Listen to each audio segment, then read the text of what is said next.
Senior మంత్రులంతా కూడా podium వైపుకి వెళ్ళి అధికార పక్షం అనేటువంటిది కూడా మర్చిపోయి పొడియం దగ్గరికి వెళ్ళి గొడవ చేస్తూ తను మాట్లాడనీయకుండా తను చెప్పాల్సినటువంటి క్వశ్చన్లు ఏదైతే ప్రభుత్వాన్ని సంధిస్తున్నారో దానికి సమాధానం చెప్పుకోలేక ఎదురుదాడికి దిగుతూ దానిపైన కూడా మాట్లాడకుండా ఒక చైర్మన్ గారిని తనకు పద్ధతిమైనటువంటి ఒక వ్యక్తిని కొంచెం తనను ఏ కులము మతము నువ్వు పలాని కులము అనేటువంటి మాట్లాడడం నాది అలా కాదు నేను ఈ కులానికి సంబంధించిన వ్యక్తిని చెప్పుకునేటువంటి పరిస్థితి వ్యవస్థలో కనిపించారు అని అంటే ఎవరు సిగ్గుపడాలి?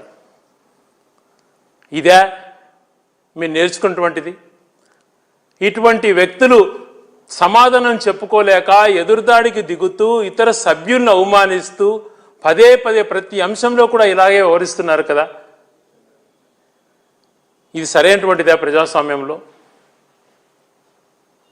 మీరు ఒకటే గుర్తుపెట్టుకోండి, ఈరోజు మీరు చేసినటువంటి సంఘటన భవిష్యత్తులో ఏ కోర్టుకు సంబంధించినటువంటిదైనా కూడా జిల్లా కోర్టు కానీ హైకోర్టు కానీ సుప్రీంకోర్టు జడ్జిలు కానీ తీర్పులు మీకు అనుకూలంగా లేకపోతే ఇదే రకమైన ప్రవర్తన మీలో ఉంటుంది అని చెప్పి అర్థమవుతోంది.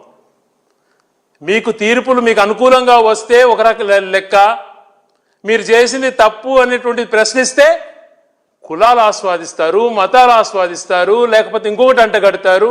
ఇదే పద్ధతి? ఇలాంటి రోజులు ఇలాంటి పరిస్థితులు దాపురిస్తున్నాయనంటే కారకులు మీరు కాదా ఈ వ్యవస్థలో? సరైనటువంటిదా?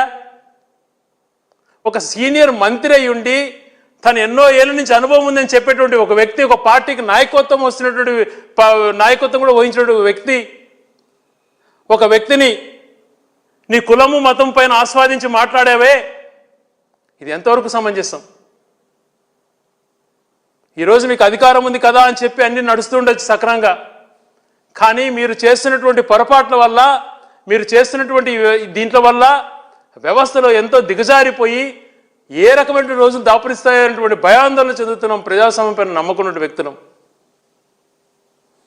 సరైనటువంటిది కాదు. ఇప్పటికైనా గౌరవ ముఖ్యమంత్రి కలగజేసుకొని ఎవరైతే ఇటువంటి మాటలు ఇటువంటి మాట్లాడారో వాళ్ళను సస్పెండ్ చేసి దీర్ఘకాలికంగా రాబో 3 సంవత్సరాలలో వాళ్ళ హౌస్లో అడుగు పెట్టలేని విధంగా వాళ్ళకి శిక్ష విధిస్తే కానీ మీకు ప్రాయశ్చిత్తం లభించదు.